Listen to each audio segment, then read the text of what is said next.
Virus হলো একটি অত্যন্ত সংক্রামক ভাইরাল রোগ যা সাধারণত কুকুরের, বিশেষ করে 6 সপ্তাহ থেকে 6 মাস বয়সী কুকুর ছানাদের আক্রমণ করে।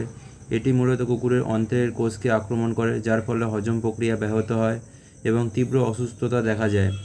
সঠিক সময়ে চিকিৎসা না করলে এটি মারাত্মক ও প্রাণঘাতী হতে পারে।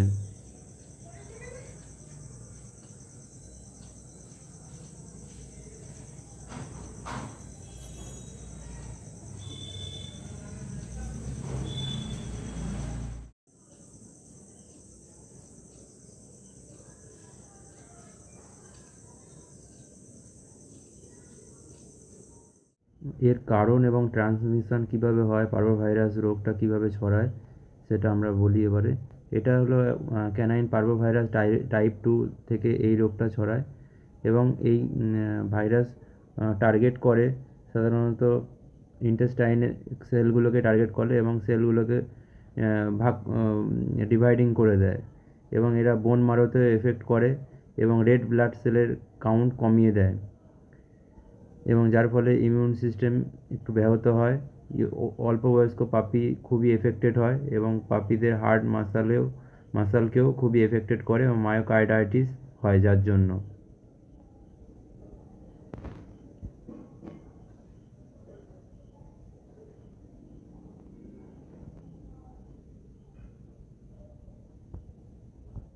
ভাইরাসটি কিভাবে ছড়ায়? সাধারণত পার্ভোভাইরাস আক্রান্ত কুকুরের মলের মাধ্যমেই ছড়ায়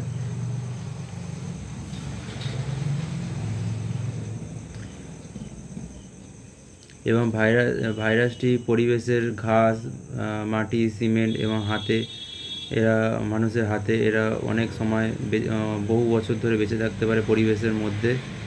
ভাইরাস লেগে থাকা কোনো জিনিসপত্র, খাবারের বাটি, বিছানা, কুকুর ও মানুষের হাত, জুতো ও পোশাকের মাধ্যমে সুস্থ কুকুরের মধ্যে ছড়িয়ে যেতে পারে।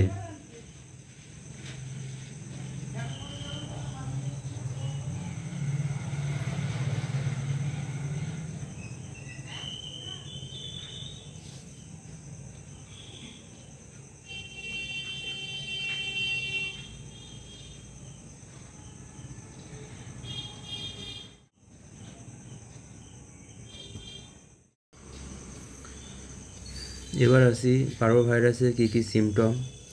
সাধারণত এই 3 থেকে 10 দিনের মধ্যে ইনফেকশান হওয়ার 10 দিনের মধ্যে সিমটমগুলো শো করে। তীব্র বমি হয় এবং দুর্বলতা থাকে, উইকনেস থাকে, এটাই হলো প্রথম লক্ষণ। ক্ষুধামন্দা হয় দ্বিতীয় লক্ষণ এবং কন্টিনিউয়াস ভমিশন হতে থাকে এবং সিভিয়ার ডায়রিয়াও হতে থাকে এবং তার সাথে ব্লাডও আসতে পারে এবং প্রচণ্ড দুর্গন্ধ দেখা যায়।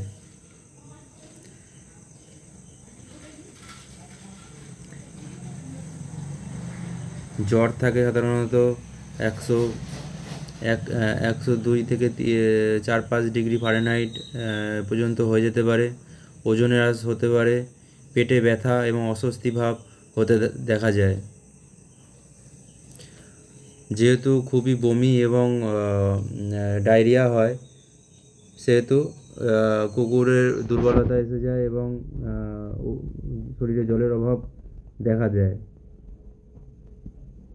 এবং অনেক সময় ঠিকমতো ফ্লুইড সাপ্লাই স্যালাইন যদি টাইম মতো না দেওয়া হয়, সেক্ষেত্রে ডিহাইড্রেশনের জন্য অনেক সময় কুকুরের অবস্থা খারাপের দিকেও যেতে পারে।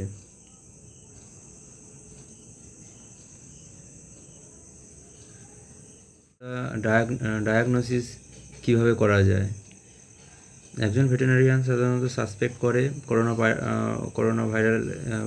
পার্ভোভাইরাস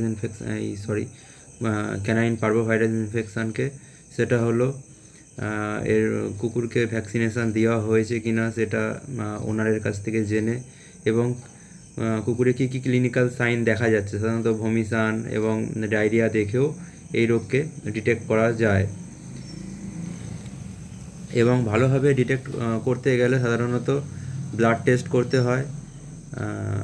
কমপ্লিট ব্লাড কাউন্ট করলেও দেখা যায় যে হোয়াইট ব্লাড সেল যদি কমে যায়, সেক্ষেত্রেও সাসপেক্ট করা যায় যে পার্ভোভাইরাস হয়েছে। এইভাবে ডায়াগনোসিস করা যেতে পারে।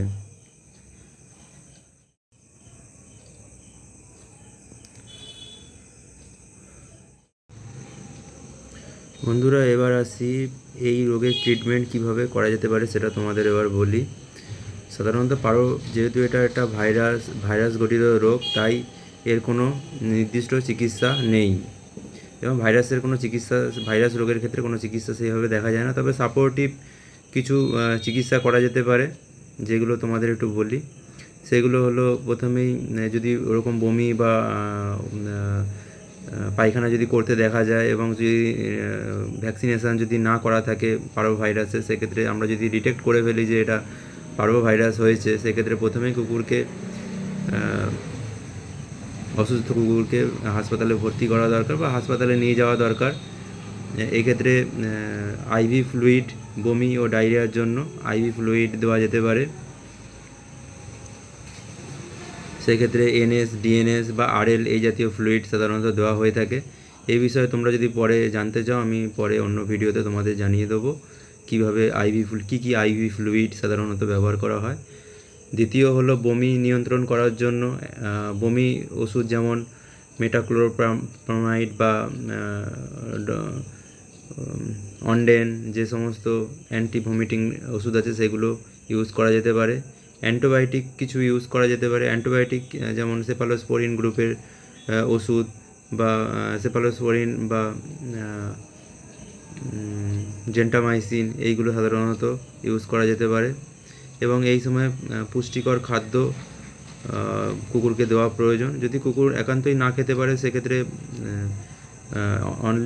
একমাত্র ডিএনএসের ওপরই কিছু 2-3 দিন রাখতে হয়। যদি বমি করে, সেক্ষেত্রে তখন কার্যকর খাবার দেওয়া যায় না। সেক্ষেত্রে তখন স্যালাইনের ওপরে কুকুরকে 2-3 দিন রাখতে হবে। সুস্থ হলে তখন পুষ্টিকর সহায়ক খাদ্যগুলো দিতে হবে।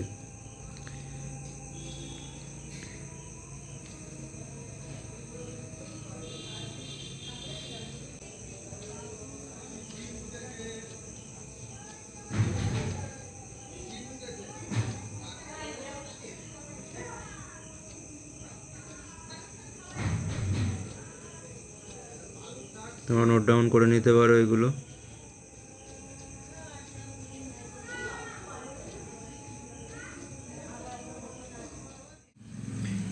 পারোভাইরাস, এবার বলি কিভাবে এই রোগকে প্রিভেনশন করব। পারোভাইরাসের সেরা উপায় হলো টিকাকরণ। টিকা হলো একমাত্র এই রোগ থেকে মুক্তি পাওয়ার উপায়। কুকুর ছাড়া সাধারণত 6 থেকে 8 সপ্তাহ বয়স হলেই টিকা দেওয়া প্রয়োজন, প্রথম টিকা। এরপর বুস্টার টিকা দেওয়া দরকার এবং স্থানীয় পশু চিকিৎসকের পরামর্শ অনুযায়ী এই টিকাকরণ সাধারণত করতে হয়। পরিষ্কার পরিচ্ছন্নতাও, এই রোগ যাতে না হয় সেজন্য পরিষ্কার পরিচ্ছন্নতাও খুবই দরকার হয়। এবং যদি কখনো বাড়িতে 2-3টে কুকুর থাকে, যে কুকুরটার আর কি পারোভাইরাস ডিজিজ হয়েছে, তাকে সবসময় আলাদা করে রাখতে হবে অন্য কুকুরদের থেকে। এই হলো বন্ধুরা মোটামুটি পারোভাইরাস ডিজিজের তোমাদের যেগুলো পয়েন্টগুলো আলোচনা করা দরকার আমি জানানোর চেষ্টা করলাম। ভিডিওটা ভালো লাগলে অবশ্যই চ্যানেল শেয়ার করবে এবং লাইক কমেন্ট অবশ্যই করবে। ধন্যবাদ বন্ধুরা, সুস্থ থেকো, সব ভালো থেকো। Thank you.